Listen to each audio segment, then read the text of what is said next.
Death on the doorstep. A special police constable killed in cold blood. I knew there's no way that she's going to make this. What first looked like a burglary gone wrong became a tale of murder for hire. He was what you may call an enforcer. Tonight, the inside story of Nisha Patel's death, a tale of lust. He clearly was, you know, a lover of the ladies. Of betrayal. Someone has got to know something. And murder in the family. There's no words to describe that betrayal because she loved him so much. She loved him so much.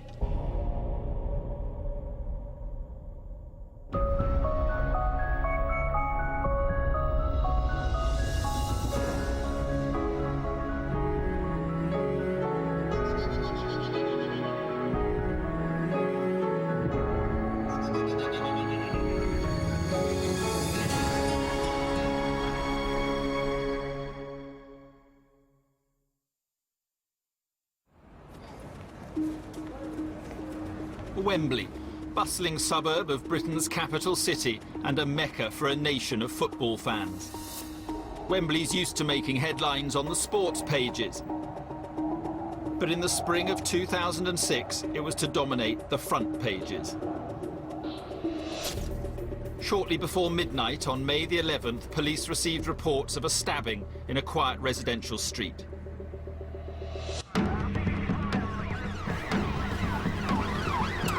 For the Met's Homicide and Serious Crime Command, this scene in Sudbury Avenue would mark the start of a sensational investigation. For the victim was one of their own, Special Constable Nisha Patel-Nasri. It was absolutely chaotic. Obviously police everywhere, cordon tapes, blood on the pavement, blood outside the home. Initially, we were told there was a stab wound, and she'd lost a large amount of blood.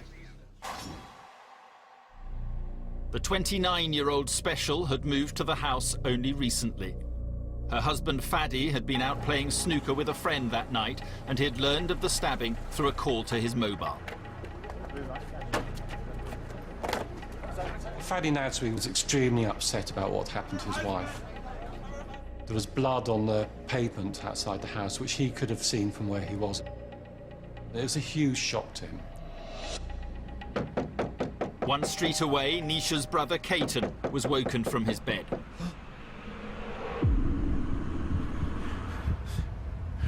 I started running towards my sister's house. I could see, like, trails of blood running up to the house. I've never seen that much blood in my lifetime before. I knew there's no way that she's going to make this. With Nisha's life hanging by a thread, paramedics rushed her to Northwick Park Hospital in Middlesex.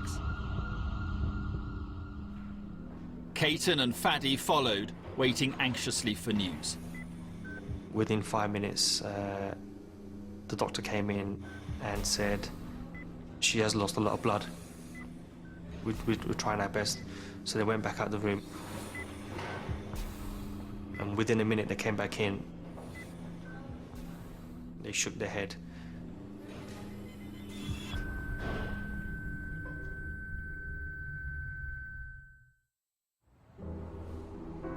"30 minutes after being admitted to hospital, Nisha Patel-Nasri was pronounced dead, killed by a single knife wound to the groin.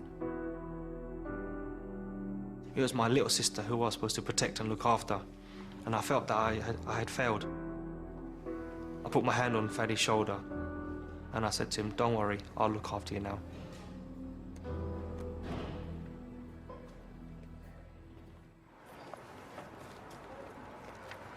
The police were now dealing with the murder of a fellow officer. By the next day, her death was leading the national news.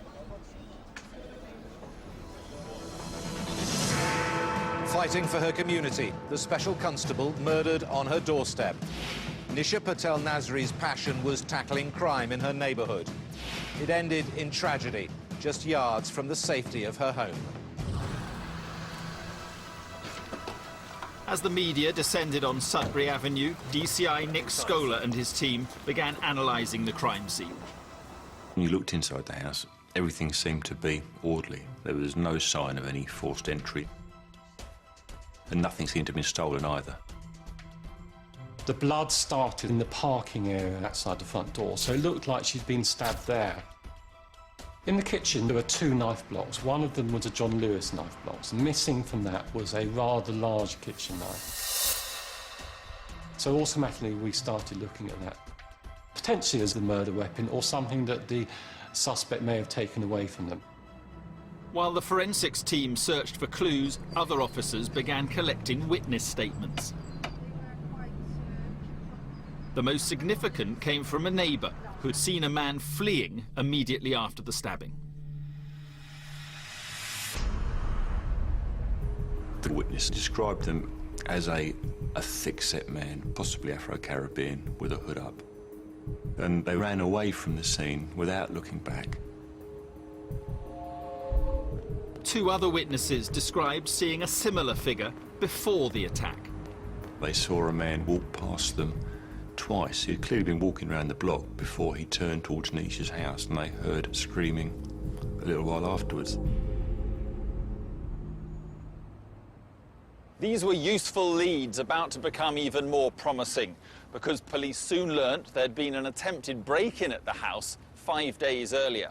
According to Nisha's brother Caton, 2 men tried to trick her into opening up and then used a crowbar in an attempt to force the lock before leaving. One of those men sounded strikingly familiar.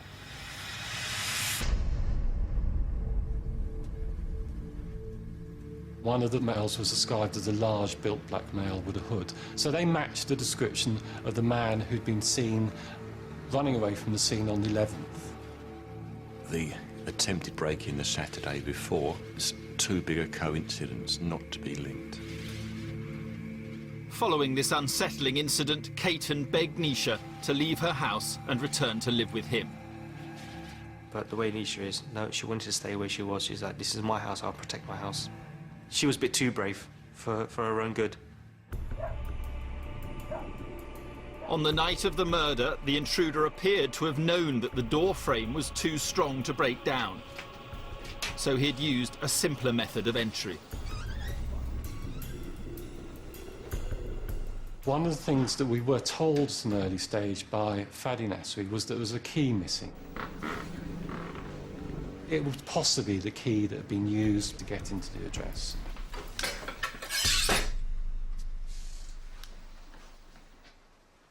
Fatty?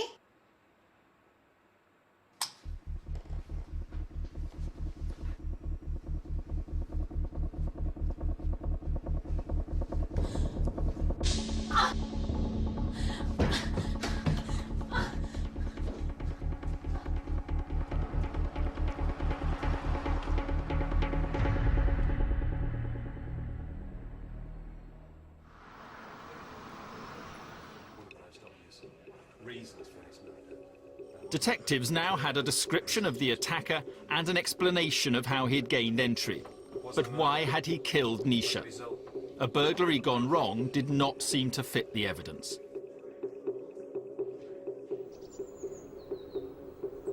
In the sitting room, there was a large amount of money, £350, and there were credit cards and checkbooks there, and Nisha's phones were there. If it had been a robbery, or if it had been a burglary, then it was likely those things would have been taken. We've decided it's definitely not. Because nothing had been stolen from the house and the vehicles outside hadn't been interfered with, finding a motive was clearly a very important step towards solving the murder. The day after Nisha's death, a possible motive did emerge. Police obtained a recording of a menacing phone call made to Nisha's husband, Fadi, just weeks earlier.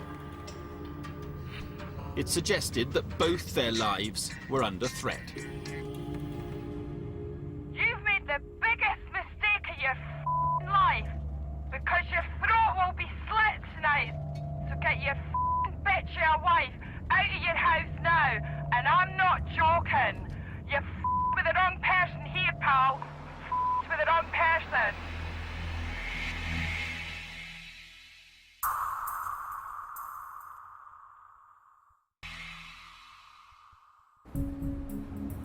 24 hours after the murder of Special Constable Nisha Patel-Nasri, and the investigation was gathering pace.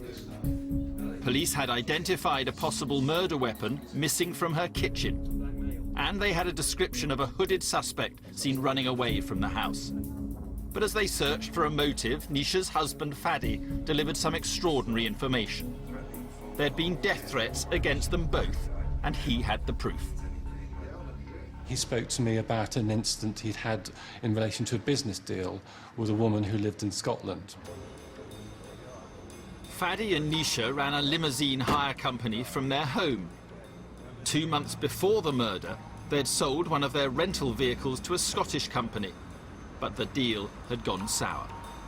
Part of the deal was that in the future the car would be returned to Fadi for a short period of time so he could complete a number of rentals that he had set in place. But unfortunately, because the car had been sold to them in not good condition, they refused to return it to him. A few days later, Fadi had driven to Scotland and tracked down the limousine. He then repossessed it, driving it back south without the new owner's knowledge. When they did discover what Fadi had done, they left him in no doubt about their feelings. If you value your life and your wife's life and your health, you'll return my f***ing car now. He had with him a mobile phone and he had recorded a conversation with this woman. Right, this is a civil matter in court. No, this isn't. No, I'm telling you. If you don't return that car, I'm going to come down to your house and your legs are going to be broken. And this is no idle threat. There's money outside. It's my f***ing car, you stupid bastard! Now I want my car back now, or you're f***ing dead! And your wife's going to be f***ing dead and all! I took the phone from Mr. Nasri because I didn't want to play it again, and that was taken away from him to download the content of the telephone conversation. It appeared to be a logical conclusion that these people may have come down to London and stabbed Nisha. As this promising line of inquiry was pursued, police also began building up a detailed picture of their victim. It emerged that Nisha, a British-born Asian, had lived in Wembley for almost all her life. She was well known locally and had no known enemies. Nisha was always the bubbly one running around.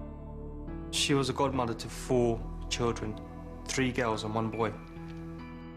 She loved children, you know, and she would do anything for children. You know, she would take them out, she would buy them gifts, she would help organise their birthday parties. Since the age of 18, Nisha had run Perfections, a successful hairdressing salon with more than 2,000 regular clients. At 26, she married Fadi. And to those who knew them, they were a happy, loving couple. Nisha was very happy with Fadi. He was really affectionate. If you saw them in public, they're very physical. They didn't care who was around. They were happy at the time, yeah. Despite her busy work and home life, Nisha enjoyed sport, particularly swimming. She also found time to volunteer as an unpaid special constable. She just basically said to me that I want to be able to let kids play on the streets without their parents having to worry that whether their kids are going to come home at night. You know, she wanted to provide a safe environment for the community, and she wanted to be part of it.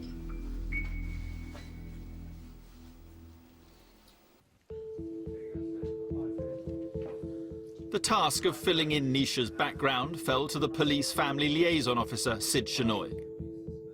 His job also involved taking routine statements about everyone's movements on the night of the murder, and that included her grieving husband, Fadi. I asked him to recount everything from the previous day. He said he went round to where Nisha's workplace was, met up with Nisha. Nisha had then cut his and her brother Caton's hair.